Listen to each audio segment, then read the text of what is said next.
DJ Immortal, live in the mix. Alright, Outlaw Radio Live fans, we are live on the air with East Coast's finest. You already know, guys, DJ Finesse, the international one. How you doing tonight? My man DJ Immortal, what's up? Salute Canada, what's up? Everybody in Canada, all around, worldwide. I know everybody listening. What's up? Long time. Oh, most definitely, man. First off, I want to say, man, you are a legend on the East Coast, man. I'm right across the pond from New York State, so I can already tell you that people here in my area of Canada has most definitely heard of and most definitely messes with DJ Finesse.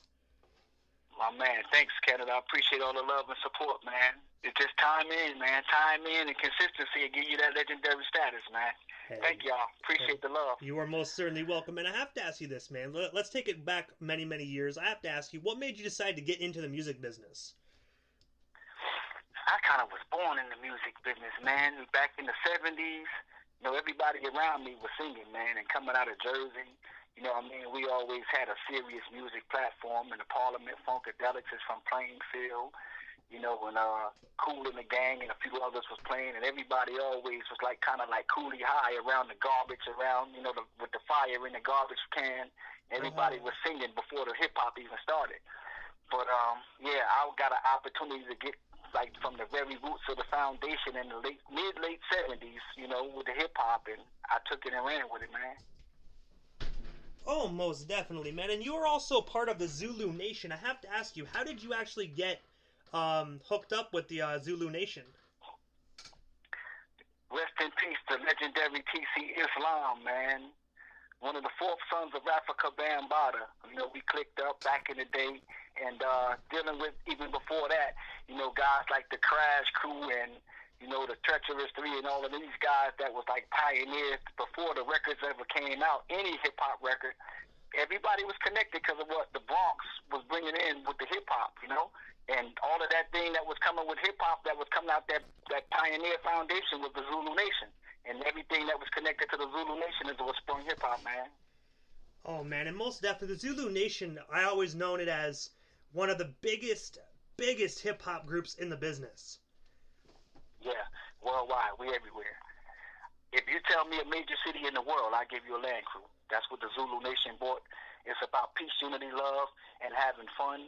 And one thing that the Zulu Nation did that I don't think anybody else in the world ever did, we connected every nationality and every religion. Everybody came under one umbrella on the strength of one nation, one umbrella, under the peace, unity, love, and having fun. One nation under a groove, man.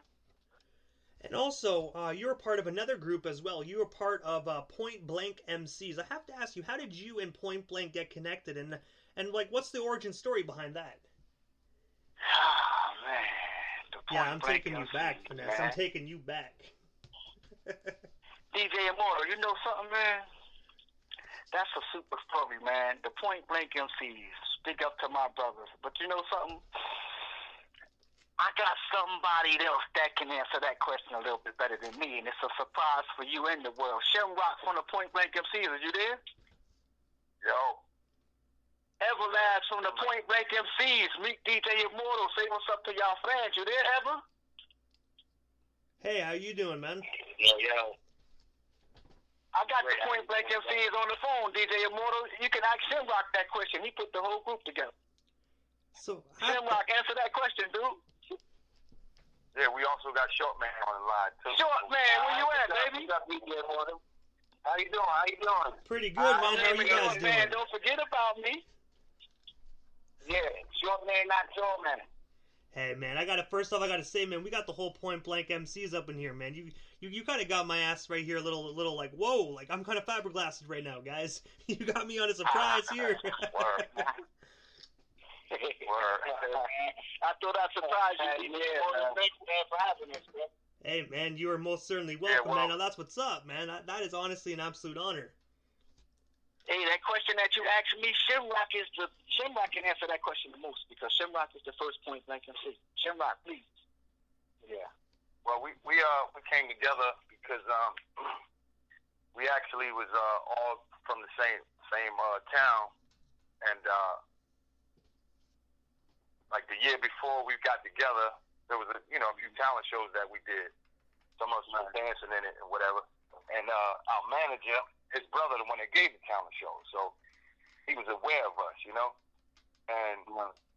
we all pretty much had a little name already in the neighborhood, not just for rhyming, but just for being active in the neighborhood, So it was easy for us to get accepted as a group because people already knew us. So we got together after the talent show. Our manager put us together and decided that we want to make a group that's gonna make records, and that's something that was out of this world to us. So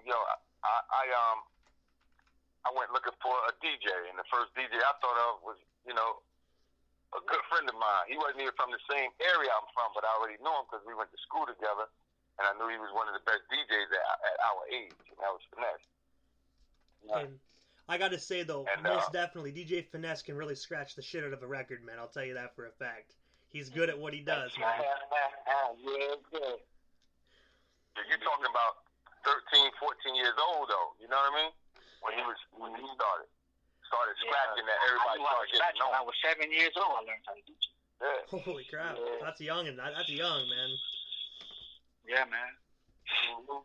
So I have to ask you guys this, and I'm glad I have all you guys here because I was chopping it up on the phone with DJ Finesse. I think about a month ago we were talking about this, Finesse, and you told me that actually you guys were a ghostwriter and producer on Grandmaster Flash's and the Furious Five's historic record. I have to ask you guys, how does it make you feel just being able to be ghostwriters on the legendary Grandmaster Flash's record? And how did you guys get connected with that as well? Well, our mentor did that, Duke Booty. Duke Booty is the voice on the Message record. The production was done in Elizabeth, New Jersey, on Jefferson Avenue and Anna Street, and he's the person that gets all of the credit for that. The Melly Mel, he did the Child Is Born With No State of Mind, third verse, but everything else was Duke Booty, and that's our mentor. Duke Booty happens to be the CEO of Beauty and the Beat Records, which label that we were on. And that's been our mentor. And I had an extra plus. Duke Booty's mom happened to have been my third grade school teacher. So, Duke Booty gets all the credit for that. And the rest of the movement hold his torch and hold his flag up, Mm-hmm. That must be pretty awesome, though, just being able to be a part of that legendary record. Yes, sir. Yes, sir. That legacy, that whole legacy of just being able to say that, hey, man, we come greatness, man. We come from a guy who believed in us. That's one of the greatest writers, and they said Rock and Roll Hall of Fame, the greatest hip-hop record that was ever produced and put together.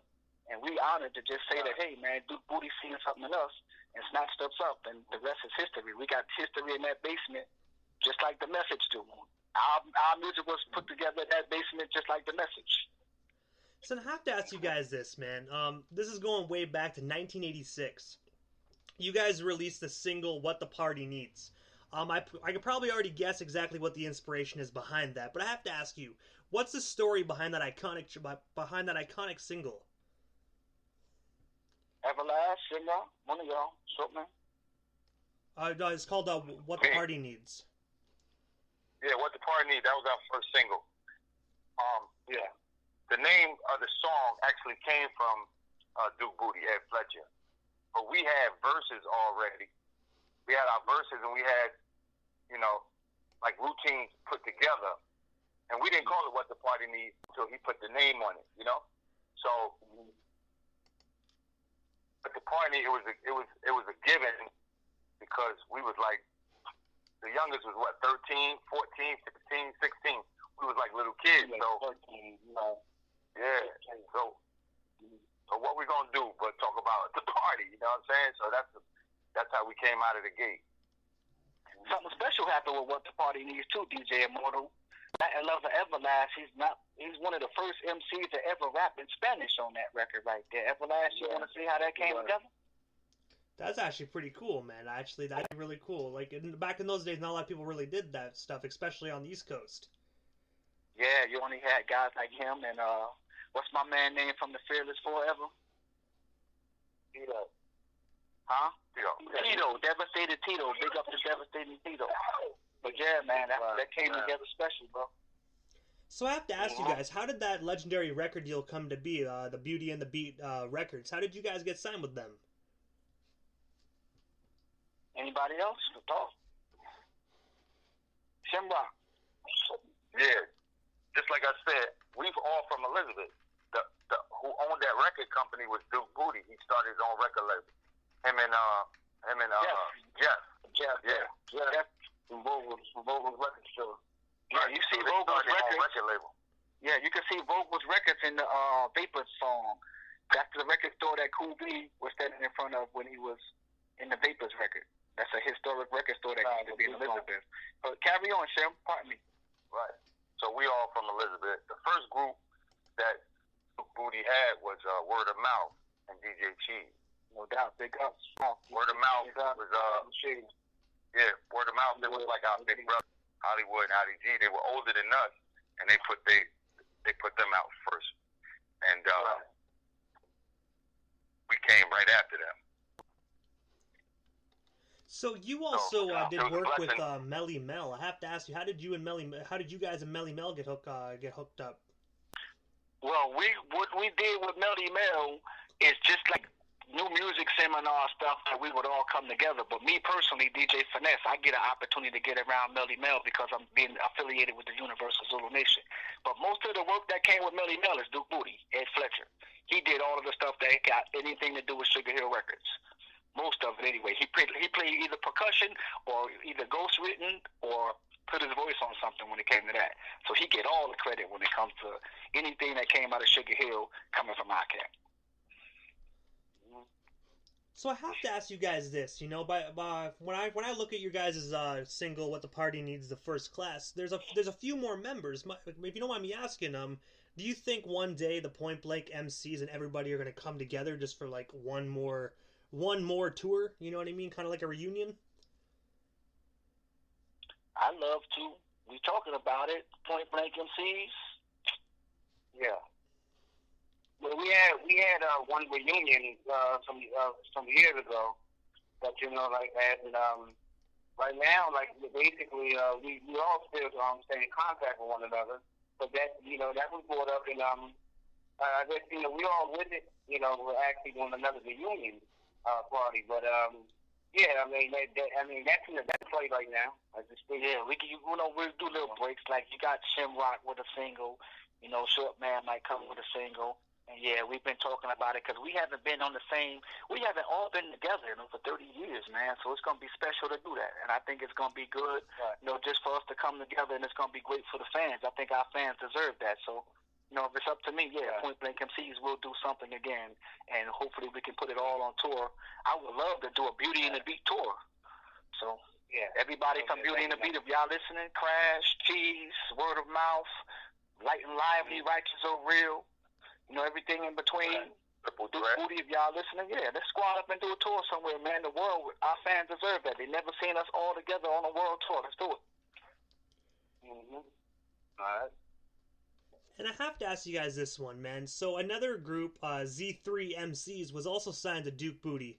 I'm have to ask you guys, did you guys ever get the opportunity to work with Z3 MCs? And if so, what was it like working with them?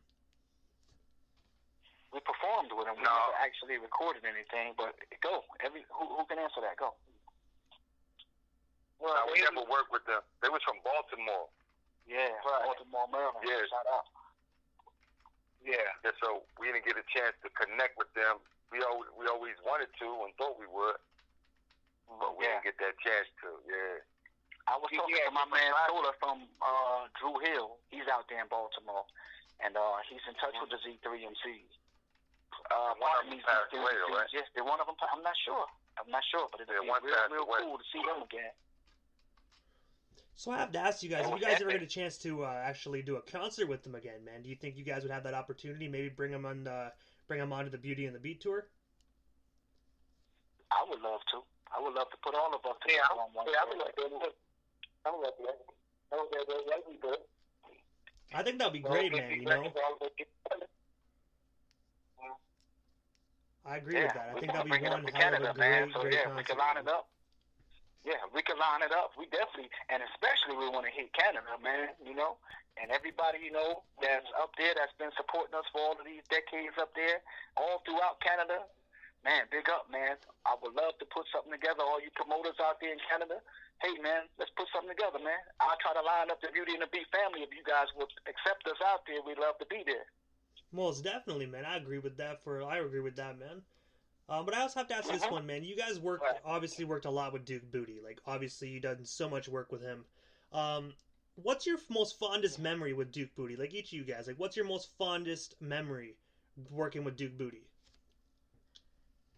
Yeah, go. It was talking. Say who that is. Who's that talking? The Shortman right here. Yeah, it was something. Really, I was nervous basically from the beginning because of hearing about him, but knowing his mother, then she was also my teacher too in school, and knowing that I should hear about Duke Booty, but working with him was a big thing for me.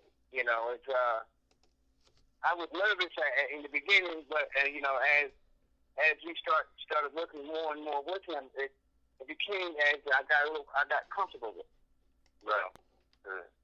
What about that? I remember from my who was that speaking? No.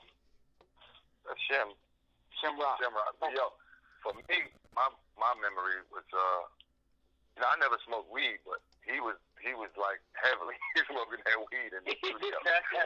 Yeah. Bob Foley Jr. Yeah. Oh, you must love that weed. He had the locks. He had the locks already. You know, he had locks in his hair. Yeah. And, you know, he'd be dancing and grooving and smoking. And we was like little kids. Yeah. Mm-hmm. Everlast, what about you? You there? I had to be out. It would be high as hell. Yeah. Yeah. Oh man, I was too young to really be up in there, but he was getting high as hell. Yeah. DJ Finesse, my finest memory was well, I had one brush when I first walked in the house when we became a group, and his mother came downstairs and she looked and saw me because I was one of the worst students in the school, man. And she seen me like, oh no, not him, he ain't in the group. I thought I was gonna get kicked out of the group. And then this was the funny when he started to see what kind of kids he was working with. I believe we was on MC Crash record, Life on the Streets, and we also got a chance to do some ad-libs behind Dr. Jekyll and Mr. Hyde. And he seen us and he put us in the booth and we started talking junk and cussing and stuff. He started laughing at us when he smoked that weed. He said, you man, them kids right there crazy. They from the hood, man. That was funny, man. Yeah, he said they wasn't no nice little kids like they thought we were. Yeah, they thought we was happy. Yeah. Mr. B thought, we on internet.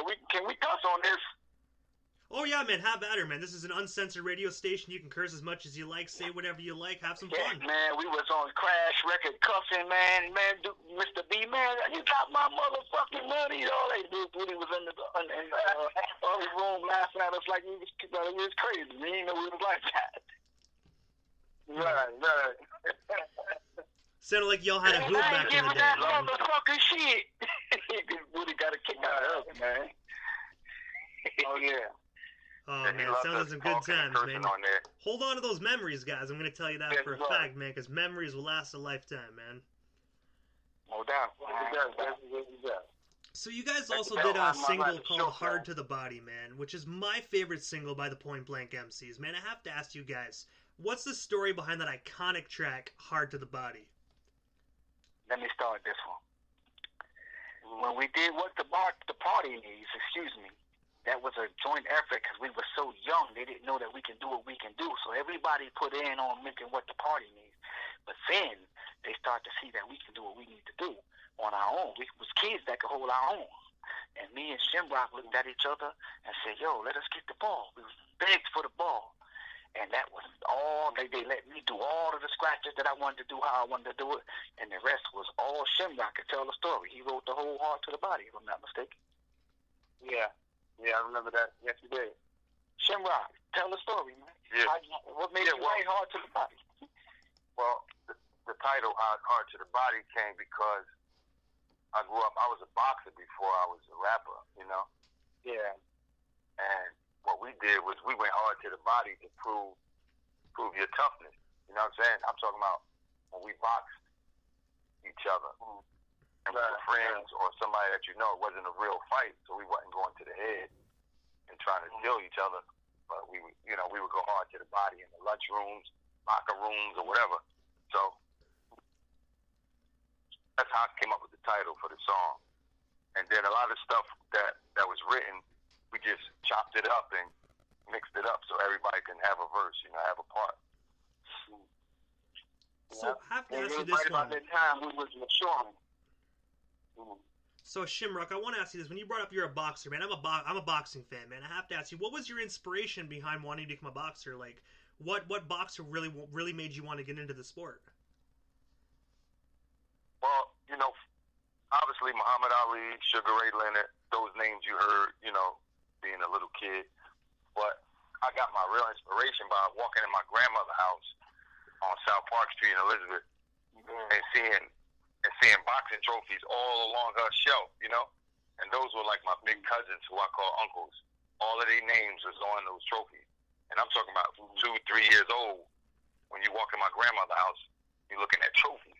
So I said, I got to get my name on one of them trophies, And then they used to come to my house to babysit us, but they brought the gloves. And I had 4 brothers. I grew up with 4 brothers. And then all 2 years apart. And each one of us had at least 2 or 3 cousins our age.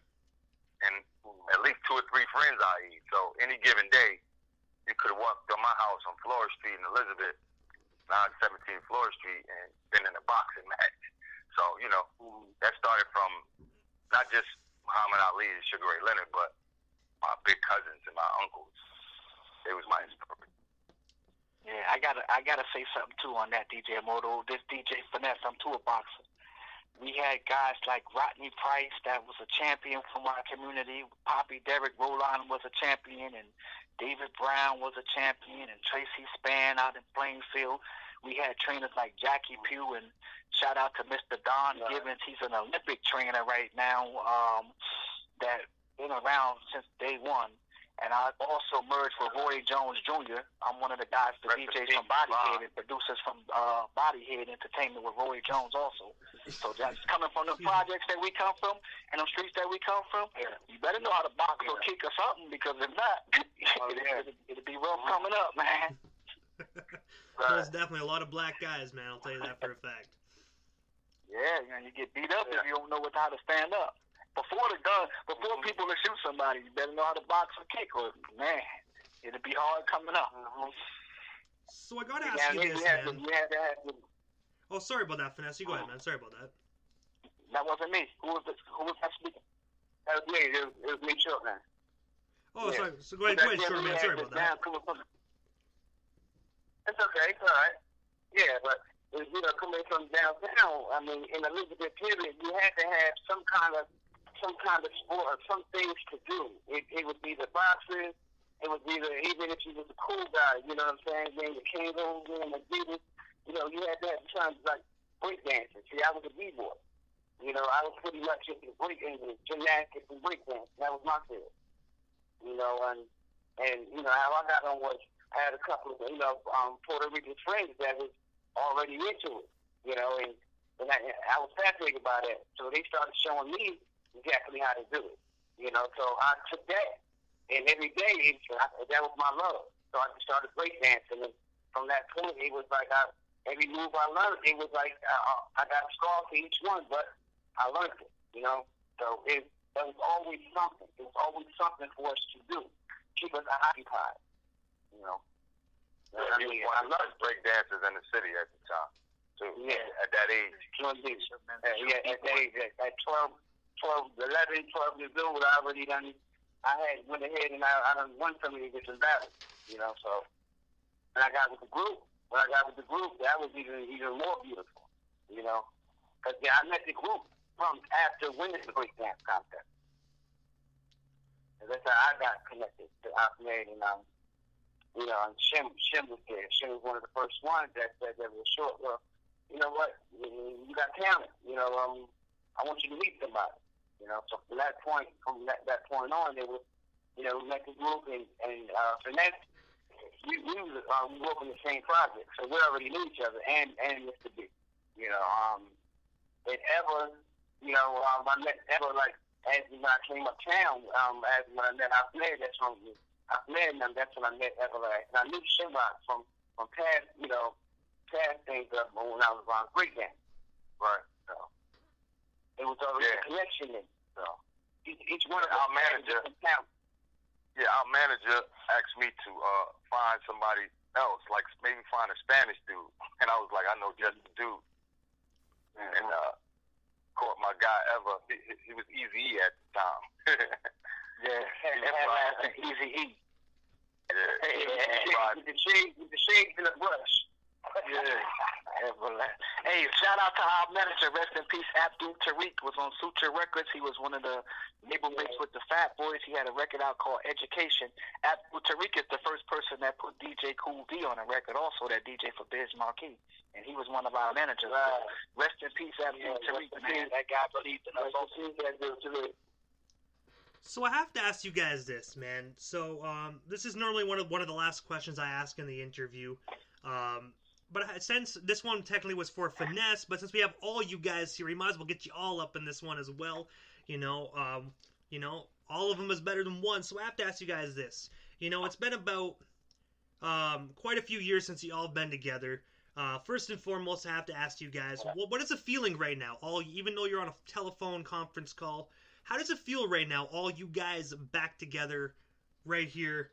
And also, what have you guys been up to separately? Have you guys been doing any projects you want to talk about quickly? You guys can bring that up now. I'm still writing. I'm still writing music. Who are you? And what's your name? I shot a video. It's called "Box Me In, Box Me Out." That's the project I did. I did a video with me and my daughter. That Shortman talking. Yeah, Shortman. But other than that, I still have other projects, which is I'm still writing and I'm still recording. But other than that, but I still would love to still do something with my brothers, though. It's still relevant. We're still relevant. No doubt. Shamrock, what you been up to, man? Me, I've been taking care of my kids. You know what I'm saying? So I'm running around chasing them everywhere. You know what I'm saying? They take up my time, and but DJ Finesse has been at it ever since. So whatever he down with, I'm pushing him forward. Because he got that spirit to keep going. And Shortman never stopped writing. So whatever they do, I'm behind it. I push them. You know what I mean? Every once in a while, I might go in the studio myself and do something if I feel like it. Everlast, you got anything you want to input before we get out of here? Hey man, listen, I've just been chilling with the daughter, graduated college, slow motion, living life, everything's great. Love my brothers, so whenever they call on me, I'm here for whatever. Yes. Right. So everything is good, though. No doubt. Good. And in closing, DJ Finesse, we all grown men now. When we first got together, we were teenagers. So yeah, we all parents, man, and everybody trying to maintain the family and make sure that we be good, productive men, man, and do what we need to do to be good men, and not just in the family but in the community. And yeah, I've been keeping it going since day one. I'm never gonna stop, man. I'm gonna be 80 years old if I can be 80, and I'm gonna still cut on a record and write a rhyme, and I'm never gonna stop doing this. It's in my DNA. Yes, indeed. So I have to ask you guys, man. So this is the time of the interview that I give a chance for the individuals that comes on my show. Just a chance to give shout-outs to whomever they want to give shout-outs to that are listening. And also your social media handles. That way our listeners can follow you if they're not already doing so. Shortman, go. You can follow me. You can follow me. I'm on I'm always on Facebook. You can look up, my name John Caldwell. You can look that up. You can see me up on front. Other than that, you can hit me up on CaldwellJohn452@gmail.com. I got some other music that's going to be pushed up here as well. So follow y'all. Get that and follow me on that CaldwellJohn452@gmail.com. All right, hit me up on that. Y'all let me know what's good. Shamrock. All right. Yeah, you can find me here at other than no social media. So there it is. You're talking to everybody. My brothers can get at me. Y'all be safe. Jim. Yeah. You can get at me through Finesse. Whatever Finesse handle is, he'll reach out to me. My name is Shamrock Harris.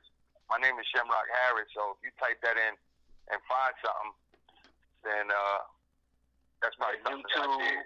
Yeah, Shamrock TV on YouTube, Facebook, and Hugger Rock, yeah.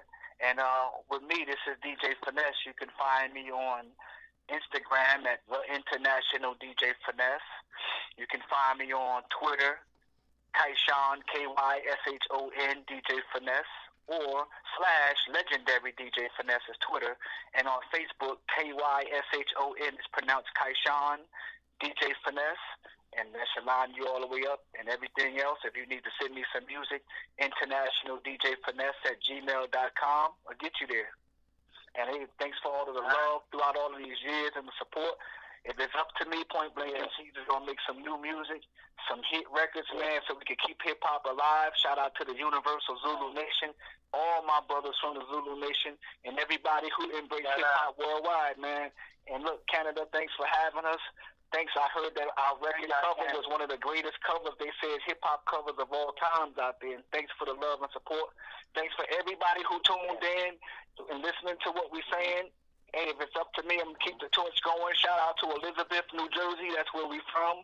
All the way from downtown, midtown, uptown, and Bayway. Shout out to everything anywhere here.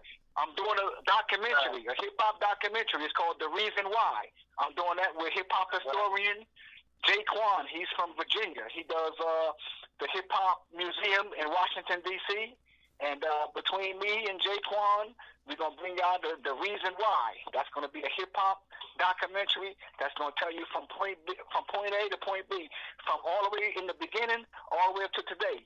Who is the reason why it happened? And we got a whole lot of support with that. And I look forward, man. And we're going to do it again, DJ Immortal, and thanks for having us, man. We appreciate the love, bro. Hey, man, you guys are most certainly welcome. Thanks for that surprise, man. That kind of blew me out of my stool, man. So thank you guys so much for that, man. I'm looking forward to hearing some new Point Blank MCs, man. Thank you guys so much for coming up on Outlaw Radio Live. You all have yourselves a wonderful night and most definitely a wonderful week. Thanks, DJ Immortal. Thanks, you as well. Can I ask you something? Oh, yeah, sure, man. What was it like hearing our records back then? Because we way over here. We had no idea, to tell you the truth, back then that anybody else heard it other than New Jersey and the surrounding states. We didn't know it went out until later on as the internet opened up for us. I'm gonna be honest with you, man. I'm only 25 years old, right? So I'm still a youngin'. I'm going to be truthful with you guys. But my stepdad, when he was moving out of his house, he had this big, huge box of records, CDs, and he found them in his basement when he actually was moving out. It was from the old owner. And he's like, I don't know what the hell these are. You can have them, right? So I was like, okay. So I took them home, and it was filled with old school hip-hop from the 80s, early 90s, just gems. And I had an old record player and whatnot, and actually had one of your guys' singles in there. Unfortunately, I don't have it anymore. I wish I did, but I ran into some complications. Crazy ex-girlfriend out the window, But that's how I first heard you guys, man. And I'm telling you guys, man, I loved it. I straight up loved it. Right. Yeah, you can still find those records, though. You can still find those records. Oh yeah, most definitely. I saw it on eBay, man. Some people on eBay are really selling those for a hefty price too.